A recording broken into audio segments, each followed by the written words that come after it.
The main issue with all of this is money. Because marriage would be viewed quite differently today if every woman in this room was self-sufficient, had her own resources, money, and knowledge on how to use it. We can all sit up here and say, well, I choose to be married. No, we get to choose to be married because of this. It is up to us to decide. Goldie Hawn was marketed as Hollywood's walking sunshine for almost 50 years.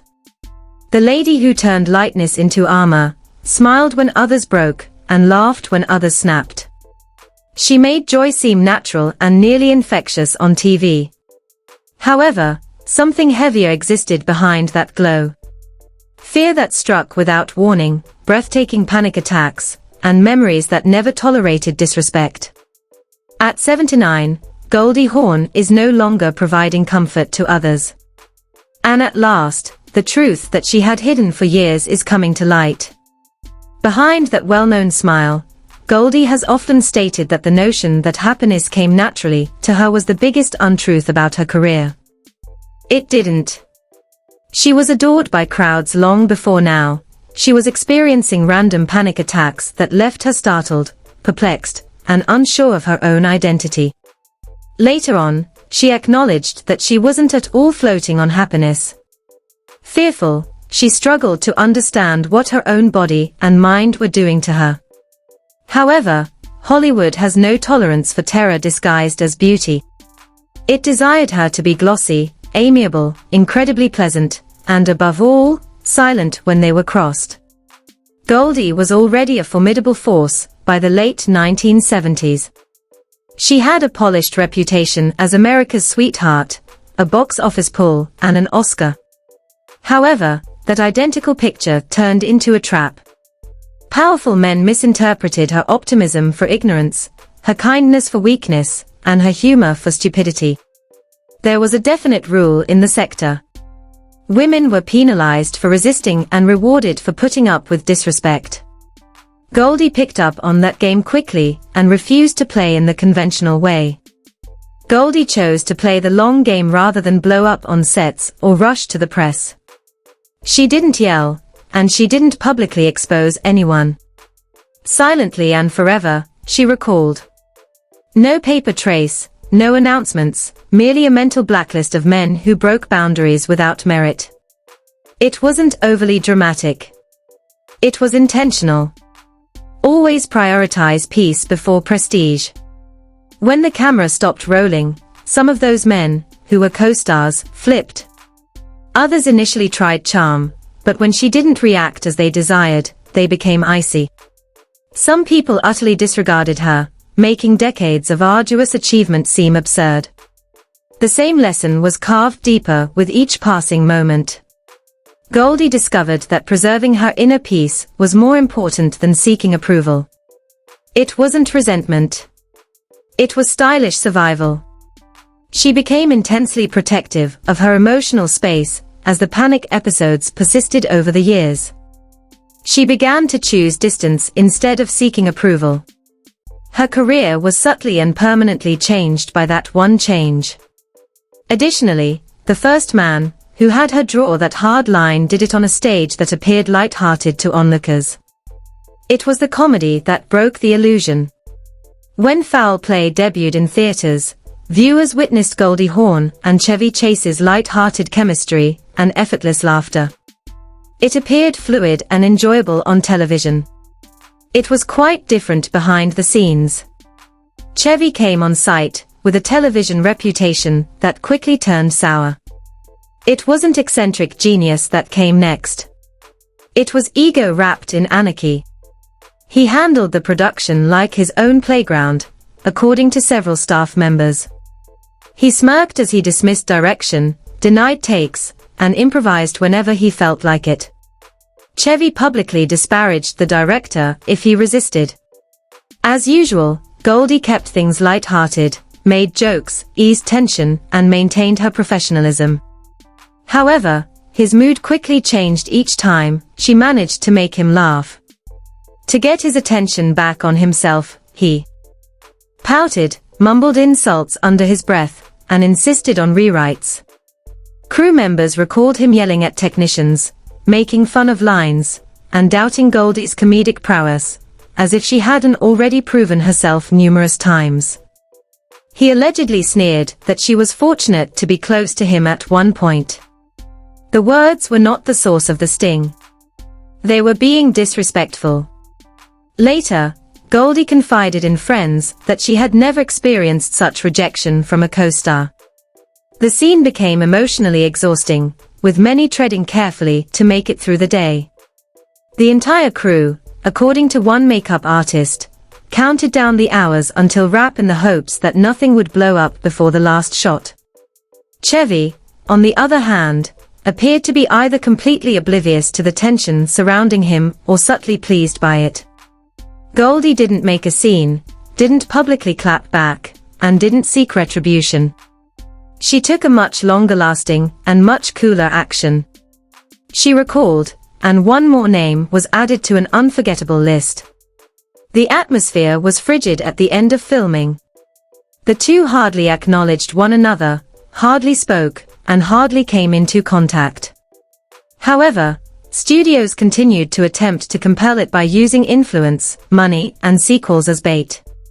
Goldie immediately turned it off. She only said 2 words to her agency. "I have no interest." There was just a wall blasted into place, no drama, no explanation. It wasn't weakness to remain silent. It was a cue. There were no more adorable flashback interviews, reunion rumors, or attempts to rewrite history with soft-focus nostalgia after that. Chevy Chase was totally removed from her professional life. No steady fade, no second chances, just gone. And he never managed to get back in. However, there was no initial turmoil for the following name on Gold's internal list. It began with calm, controlled rejection, before evolving into something far more deliberate. Goldie was well aware of the true nature of Hollywood power by the time she met Warren Beatty. Beatty was more than just a star. He worked as a gatekeeper.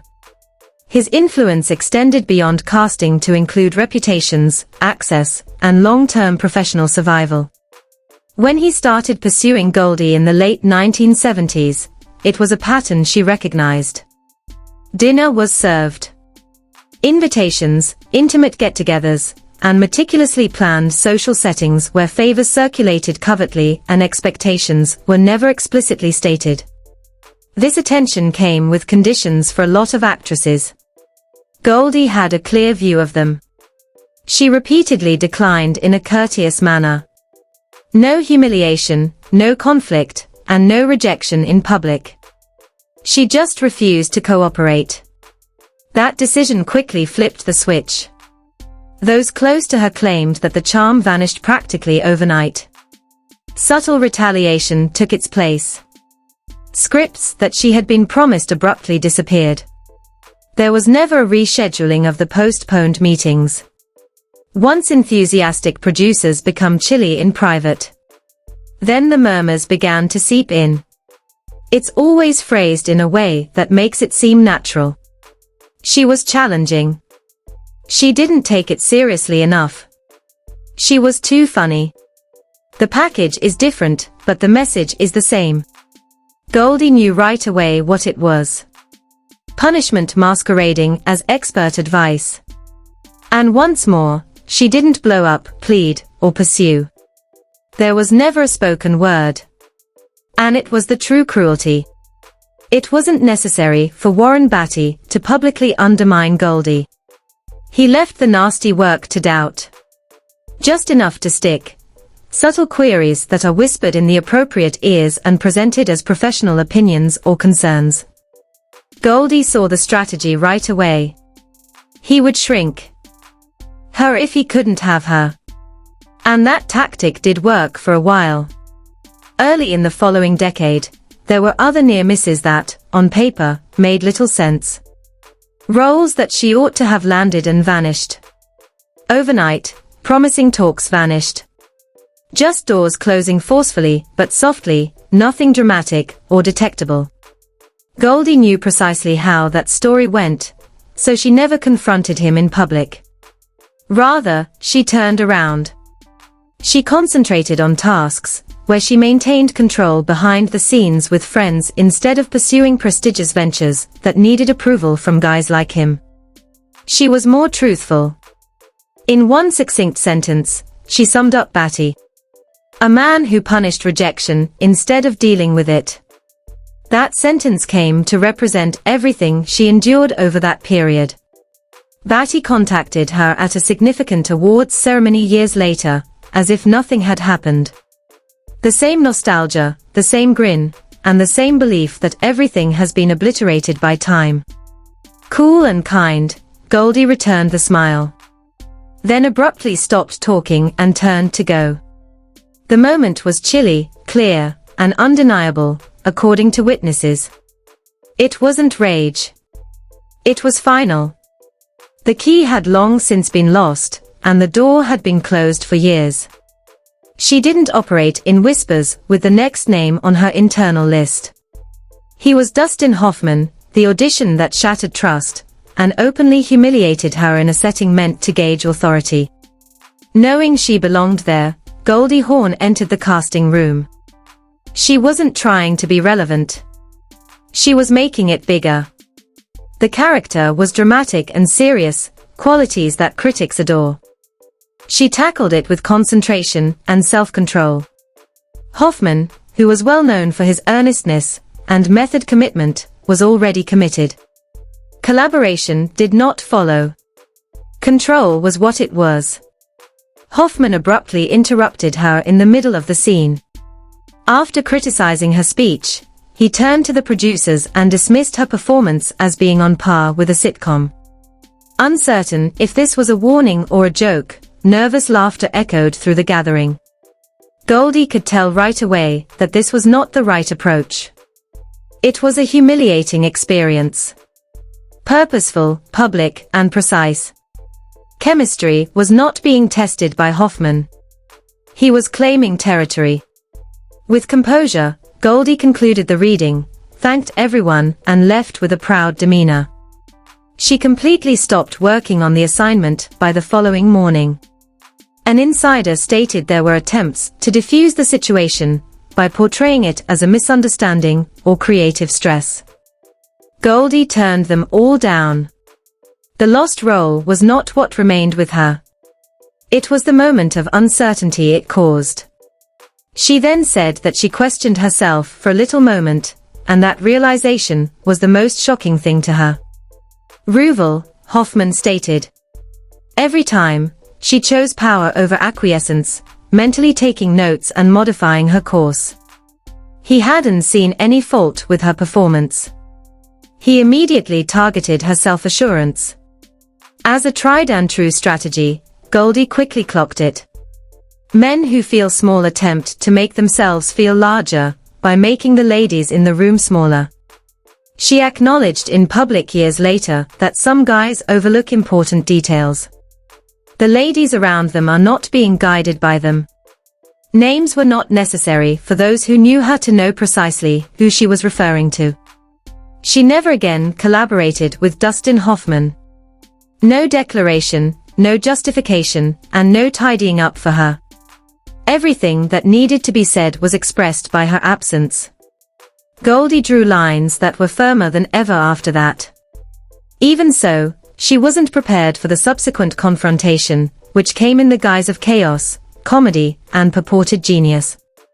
Cruelty in various forms followed, beginning with Bill Murray. Early discussions for a studio comedy brought him into Goldie's orbit, and the imbalance was immediately apparent. He arrived late, showed no remorse, and poured his coffee directly into the script as if it were unimportant. He lost control as soon as the table read started, ridiculing lines, destroying beats, and using each scene as a personal demonstration of his unpredictable nature. The writers froze in their chairs. Goldie made an effort to change the tone, but it was disrespectful, messy, and off. Then came the moment when everything became clear. With a sneer that was obviously meant to make people laugh, Murray questioned her capacity for serious roles in front of the whole audience. A few individuals chuckled. Goldie didn't. She silently left after closing her script. No conflict, no yelling, and no press leaks. Her crew told producers she was finished the following day. Goldie later summed up his actions in one succinct word: tiresome. Not a genius. Her project selection was altered by that experience. She left entire categories of roles that demanded emotional nurturing and ceased putting up with men who mistook rudeness for originality. Sean Penn displayed his harshness honestly, while Murray concealed it behind charm. It took place at a prominent mental health-focused charity dinner.